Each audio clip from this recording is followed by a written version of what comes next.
cadeia de suprimentos eficiente, ou seja, você fazer um sistema de logística e armazenamento mais eficiente, mais resiliente, reduzindo a perda, né, garantindo um abastecimento adequado, porque aí você reduz o transporte para a reposição dos insumos. Investir em fontes de energia, principalmente fontes de energia renováveis, como por exemplo a energia solar. Você coloca energia solar, você não vai perder aqueles insumos que são sensíveis à temperatura e vai diminuir aquela dependência do combustível, né? A maioria dos polos funcionam com geradores a diesel, né? A gente, como proposta também, seria a ampliação e qualificação das equipes multiprofissionais. Como eu falei, existem 27 equipes, mas algumas dessas equipes a gente não consegue nem encontrar. Então a gente precisa de um estudo, de um dimensionamento adequado, considerando a dispersão geográfica, considerando a complexidade epidemiológica de cada etnia e de cada região, né? Para esses profissionais que atuam, né, na área indígena, para essas equipes multidisciplinares, seria importante uma capacitação cultural e linguística.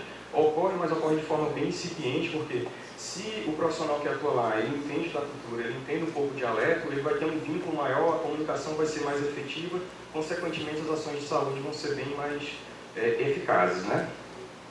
A gente pode recrutar e formar o pessoal indígena. Quer dizer o quê?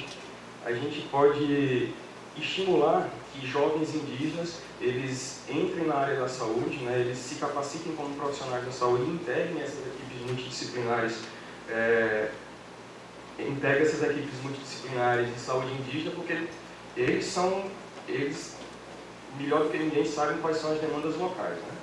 E, como até o padre já comentou, o padre Aníbal, o apoio psicossocial para quem trabalha lá é muito importante, né? Quem trabalha em área sabe, o isolamento pode levar a um esgotamento, reduzir a atenção de cuidado, então é muito importante esse apoio psicossocial para os profissionais. Fortalecimento e melhoria da vigilância de saúde e controle de doenças endêmicas. A gente sabe que a população indígena é muito vulnerável às infecções, né? Então a gente propõe um monitoramento epidemiológico ativo, ou seja, um sistema de coleta e análise de dados epidemiológicos dentro do território indígena, porque dessa forma a gente consegue identificar rápido um surto e agir de forma mais eficaz, né? Uma campanha de vacinação estratégica, ou seja, fazer ações, né, planos de vacinação e executar considerando a dispersão geográfica e considerando também a mobilidade da população indígena para você garantir uma alta cobertura vacinal. Investir, né, fortalecer as campanhas de controle de vetor, né, seja principalmente dengue, malária, as outras arboviroses, e garantir um saneamento nesses polos, né, nessas aldeias. E eu estou falando um saneamento pelo menos de consumir água potável, com destinação dos dejetos de forma adequada, né? E educação em saúde participativa seria convidar, né, os líderes indígenas, a comunidade indígena, a participarem do processo de elaboração dos planos de saúde, considerando todo o seu conhecimento, considerando sua cultura, né? E por fim, seria estabelecer mecanismos rigorosos, né, de transparência, de controle de gastos e de auditoria, com um plano de gastos detalhados, com auditorias periódicas, né, e com participação social no controle, ou seja, tem que ter representantes da comunidade indígena no acompanhamento e na fiscalização do investimento e na qualidade dos serviços prestados. E para finalizar, minhas considerações finais é que é crucial que todas as ações sejam planejadas e executadas de forma intersetorial, envolvendo não apenas a saúde, mas também áreas como transporte, infraestrutura, educação e desenvolvimento social. Além disso, a participação ativa da população, incluindo as comunidades indígenas e suas lideranças, é indispensável para que as políticas públicas sejam verdadeiramente eficazes e respondam às necessidades reais. Com investimento contínuo, planejamento estratégico e gestão eficiente, Roraima tem o potencial de elevar a qualidade dos seus serviços de saúde, garantindo acesso equitativo e integral para todos os seus cidadãos. Era isso que eu tinha para apresentar hoje. Espero que todos vocês tenham a oportunidade de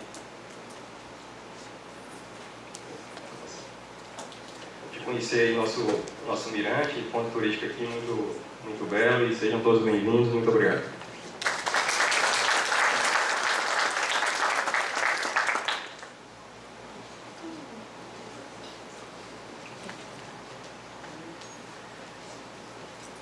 Muito obrigado, doutor Domingos.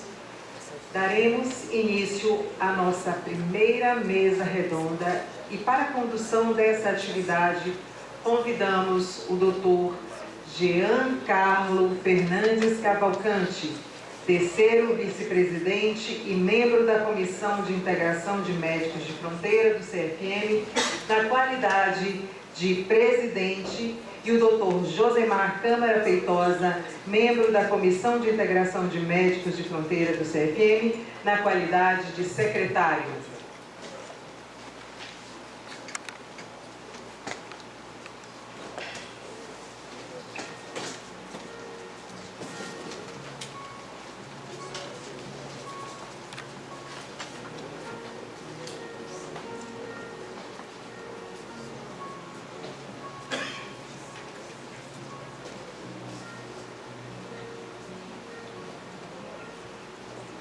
Bom dia a todos. Com enorme satisfação que nós iniciamos a mesa de telemedicina como um fator de integração da saúde nas fronteiras. As fronteiras amazônicas, elas se caracterizam por grandes distâncias e para chegar à assistência até os povos mais remotos, a telemedicina é uma ferramenta eficiente e consegue amenizar essa distância. Eu gostaria aqui, sem mais delongas, de pedir ao nosso secretário, general Josemar Feitosa, para ler a biografia do nosso primeiro palestrante, que será o Dr. Estevão Ribeiro Alves, que vai falar sobre comunicação assertiva em medicina de fronteira. Bom dia a todos. É uma satisfação estar com essa pleia de pessoas muito interessada pela nossa saúde. Começando aqui, cumprindo as ordens do nosso presidente, manda quem pode que tem juízo. Dr. Estevão Ribeiro Alves, é o nosso primeiro palestrante. Graduou-se pela Universidade de Curupi em 2012, é médico concursado na cidade de Palmas, no Tocantins, onde atua no serviço de atendimento móvel de urgência. É plantonista do pronto-socorro e hospital privado. No Conselho Federal de Medicina, é conselheiro desta gestão de 2019 a 2024. Nessa gestão de 2024 a 2029, é diretor ocupante, ocupando a segunda secretaria do Conselho Federal de Medicina, é responsável pela coordenação de comunicação. Representa o CFM na Confederação Médico Latina Ibero-Americana e Caribe, COFEBEL. E na gestão de 2019 a 2024 foi coordenador das câmaras técnicas de medicina de emergência, medicina intensiva, diagnóstico por imagem, medicina nuclear e, além disso, integrou a Comissão de Assuntos Políticos. Convidamos o doutor Estevão Ribeiro para tomar sua posição e fazer Senhor secretário, antes eu gostaria também de convidar o doutor Bruno, que será o palestrante seguida, para tomar centro à mesa. E o doutor Bruno Leandro do CRM. Então, ele viu o seu currículo antes do senhor. Não, quando ele, antes dele começar a falar a exposição dele. Tudo bem, o senhor quer falar? Não, é Estevão, porque Estevão Domingos é praticamente a mesma pessoa.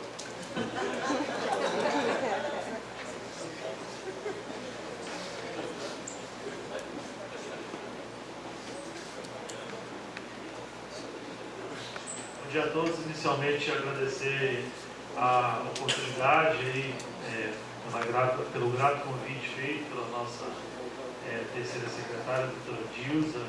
Agradecer a oportunidade também pela diretoria do CFM e cumprimentar a todos os conselheiros regionais aqui de Roraima que estão aqui presentes, através do nosso presidente Domingos Sávio Marcos Dantas e do nosso amigo, conselheiro suplente, doutor Nazareno Barreto. Doutor Emanuel pediu para que a gente pudesse trazer informações que pudesse contribuir para a assistência de saúde nessa realidade. Então, quando o doutor Domingos traz a apresentação dos números oficiais da questão de gestão de saúde no estado de Roraima, isso demonstra para nós que nós temos alta capacidade de comunicação social, porque o médico formador de opinião, detentor dessas informações e sabedor de atitudes proativas que possam melhorar a condição de saúde, pode muito bem ter gatilhos para bem comunicar com a sociedade. Então, essa palestra ela não visa esgotar o tema, mas visa mostrar um pouco da oportunidade que nós temos. Quem nunca errou na hora de comunicar? A gente transmite uma informação e essa informação ela chega de uma forma incontroversa ou não consegue chegar como aquilo que a gente gostaria de transmitir. Quando a gente vai comunicar, seja qualquer assunto, primeiro a gente tem que saber do assunto e saber como transmitir o assunto para aquele de menor conhecimento, para também aquele de maior conhecimento. Não dá para a gente falar sobre infarto agudo do miocárdio sem a gente esclarecer para a população, para as pessoas, o que a gente quer transmitir com fineza de detalhe. É a falta do profissional? É a falta do material? É a falta da acessibilidade na saúde? O que a gente precisa transmitir? Então, quando o Domingos demonstra dados aqui para nós, oficiais, de valores que são empregados na saúde, a gente pode muito bem utilizar esse dado para bem comunicar. E a comunicação existe de diversas formas. Existe a comunicação social, de apelo social, de relevância social. Existe a informação técnica, educativa, centrada exclusivamente para os profissionais de saúde, para aquelas pessoas comuns que querem também saber do assunto técnico relacionado à medicina e à saúde. Então a gente tem que saber como construir essa informação diante do que vem sendo trabalhado. Então a comunicação ela tem sempre que ter um diálogo muito assertivo. Não há como a gente querer comunicar sem saber como transmitir essa informação. Então, se eu sei que dentro de Roraima nós temos um expediente de custo na ordem de investimento, na ordem de 74 milhões e que 46 milhões são empregados com transporte, como que a gente pode comunicar, tentando cativar a sociedade dos gestores para melhor ação assertiva no nosso meio? Talvez mostrar que o custo de um avião bandeirante ele custa 700 mil reais e que se eu comprar 5 aviões, talvez a gente consiga atender a nossa população tendo o nosso próprio serviço. Nós teríamos aí 30 milhões de reais na nossa mão para poder investir na condição de infraestrutura dessa realidade de Roraima. Olha a primeira articulação, mas primeiro eu preciso saber o que está consignado nesses 46 milhões que são investidos na saúde através de transporte. Essa política ela é feita por quê? Porque é a melhor forma de deslocamento. Como é que a gente pode minorar? Quando eu vejo uma unidade de saúde como o Domingos demonstrou, eu vejo a realidade não de Roraima, mas de Brasil. Eu vejo a realidade que nós estamos enxergando e aceitando, mas nós precisamos de alguma forma modificar essa estrutura. E aí nós estamos no ambiente certo. Nós estamos de um conselho regional com pessoas de notório saber, centrado com dados públicos oficiais e que agora a gente pode articular a melhor ação. Esse é um fato. Mas eu posso falar de vários outros fatos relacionados à saúde e à medicina. Então, nessa perspectiva, o médico veio, ao longo desses últimos 90 anos, impedido de comunicar.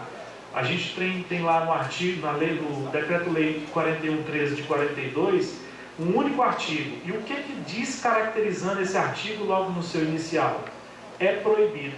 Então ali já proíbe o médico de comunicar. E o médico foi ficando cada vez mais no fundo de uma gaveta, não podendo transmitir o que sabia à sociedade. E isso foi sendo construído dessa forma. Olha bem como eu destaquei ali, ó, no item 6, 7, desculpe o tamanho, sistematicamente agradecimentos e manifestações por clientes. Desde 42, o médico já não gostaria, ou o constituinte já não gostaria que o médico comunicasse agradecimentos dos pacientes em qualquer meio naquele momento. Carro de som, jornal. Isso foi ao longo do tempo dessa forma, para a gente mudar essa realidade, trazendo o médico para a posição central de comunicação. Isso tem dado um trabalho muito grande e a reformulação da nova resolução, ela visa exclusivamente dar essa possibilidade de capacidade de comunicação. Então, o que eu posso fazer numa realidade como Roraima? E eu posso trocar o Estado e fazer a mesma coisa. Eu posso falar como infraestrutura. Dentro da infraestrutura, eu posso citar a minha de boa qualidade, a minha de média qualidade e a minha de péssima qualidade. Aqui eu posso falar sobre o investimento que o município está fazendo, que o Estado está fazendo, que a União está fazendo, que o serviço suplementar nessa realidade talvez não esteja fazendo. Então eu tenho muito assunto só sobre a infraestrutura de uma realidade. E aqui eu não preciso criticar tão simplesmente a infraestrutura mal feita, mas talvez articulações de ideias que possam melhorar a nossa assistência. Os insumos, a falta de insumo eu posso falar, mas aqui eu posso falar da dificuldade de acessibilidade ao insumo em Roraima. Como é que eu poderia articular as melhores ações para poder ter esse produto aqui com o menor tempo e com o menor preço, para a gente ter maior acessibilidade. O Domingos trouxe uma informação importantíssima. As farmácias populares, nessa realidade para nós, faz uma alta performance. Por quê? Porque aqui a gente tem uma realidade diferente das outras realidades do Brasil, que é a acessibilidade dos nossos produtos. Equipamentos eu posso mostrar não só de baixa complexidade, mas eu posso, como médico, informar que naquele local já está fazendo cirurgia com robótica, que naquele local já começou a se fazer telemedicina, então eu tenho muito poder de comunicação com a sociedade. Mas, essencialmente, o que mais talvez vai cativar a sociedade a nosso favor, e sempre a gente vai falar com propriedade, é dos dados epidemiológicos. Olha, um único dado, de um único item que eu tirei de aspecto social, da fonte do Ministério da Saúde. Vacinação e cobertura de BCG. Roraima é o estado com menor capacidade de cobertura. Esse é um dado que eu posso falar. O que é a vacina?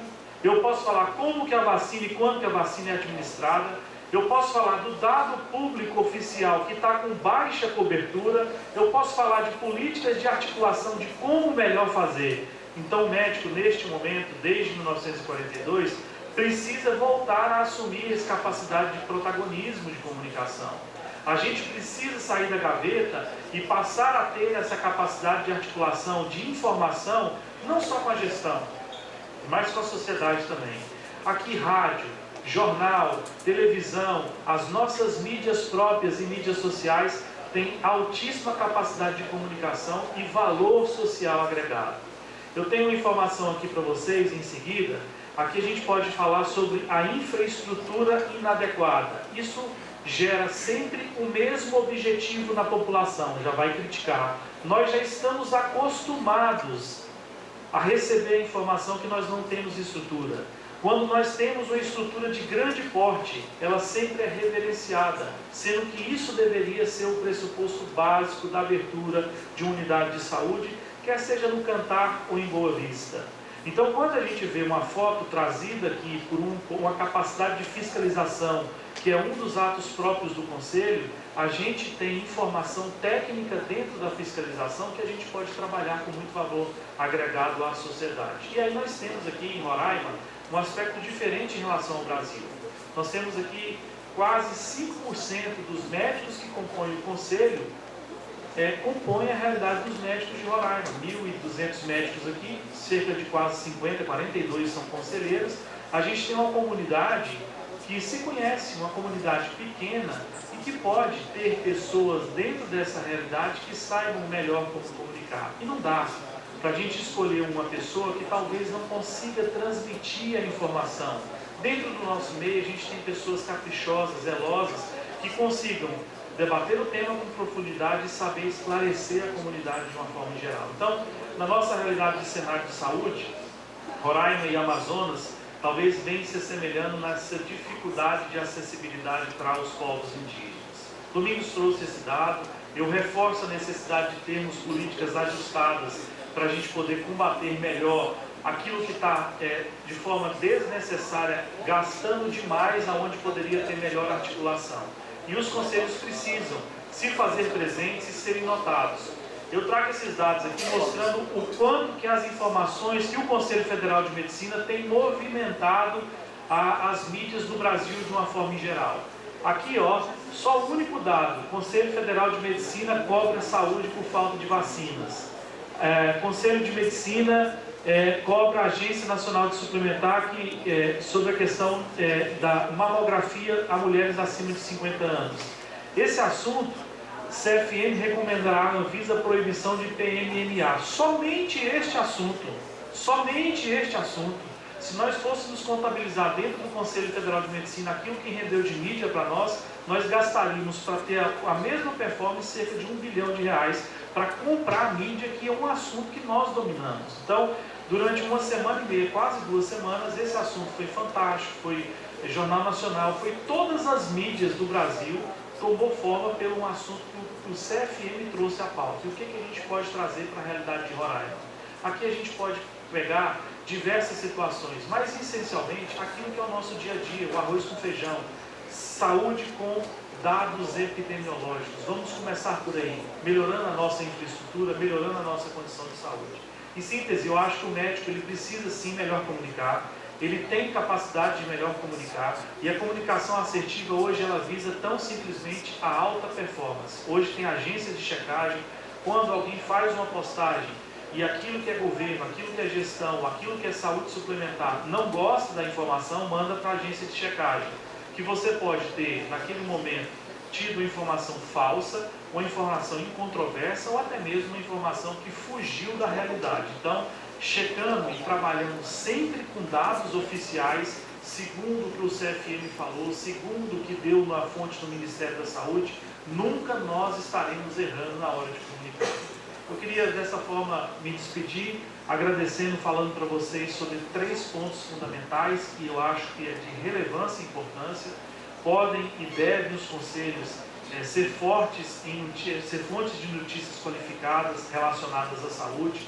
Nós precisamos achar no nosso meio quem são as pessoas que queiram falar sobre saúde, trabalhar na construção de ampla linha de cobertura de informação e realizar um planejamento mensal e anual do que a gente vai comunicar. Se eu sei que em outubro a gente tem uma campanha relacionada à mulher, por que eu já não planejo antes de outubro e não ficamos somente apagando fogo? Em síntese era isso. Muito obrigado. Essa é a minha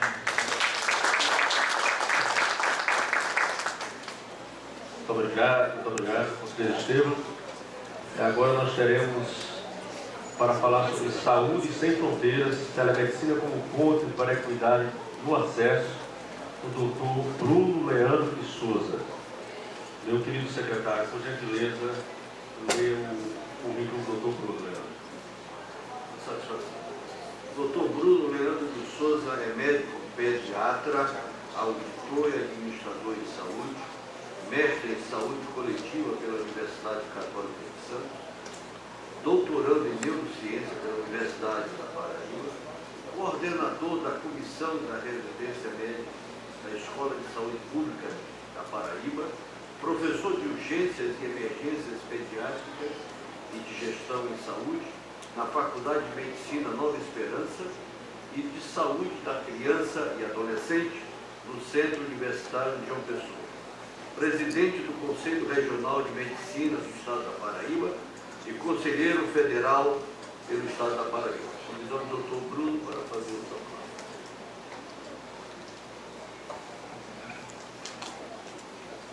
Bom dia a todos. Primeiro, agradecer a generosidade da amizade do general na leitura do currículo, também ao convite, doutora Dilza, e parabenizar pela organização aqui do evento, junto com o Conselho Regional de Medicina do Estado de Roraima, do qual eu tenho a honra de ter como presidente um grande amigo.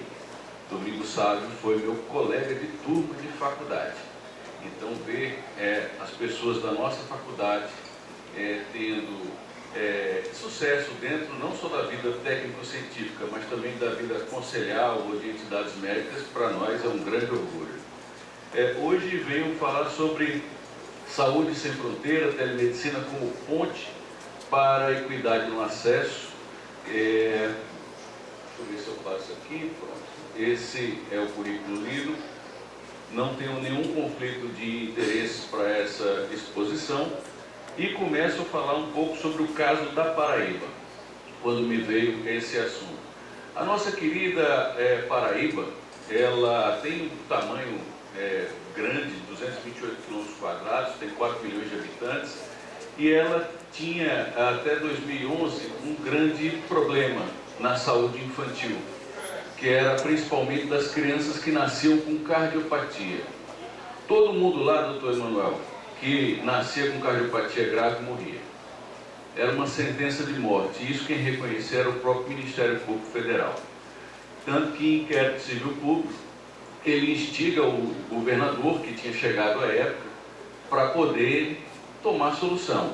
E a solução que foi tomada foi implantar, junto com uma ONG, o Círculo do Coração de Pernambuco, que já tinha experiência em tratamento da cirurgia cardíaca, para que, aqui em cima nós temos o mapa da Paraíba com as mesorregiões, e aqui embaixo esse mesmo mapa, onde foi implantado nas principais maternidades, aqui nós temos 18 maternidades, foram implantados centros com telemedicina. Então, em cada maternidade dessa, ficava um iPad, um tablet, tá? E eles todos conectados com o centro que ficava no hospital, que eu fui chamado para ser diretor-geral, que é o Hospital Arlinda Marques, que o Dr. João Medeiros, à época, que era presidente do Conselho Regional de Medicina, me visitou umas 15 vezes lá para as adequações, né, Dr. João? Sempre com muita diligência, por sinal. Foi uma das inspirações, por sinal, de eu estar no sistema conselhal, a quem agradeço. E dentro desses casos da telemedicina, todas as crianças que nasciam faziam teste de oximetria. Neste teste de oximetria, aquelas crianças que tinham teste clínico de oximetria com falha, elas eram examinadas clinicamente ou através de um ecocardiograma.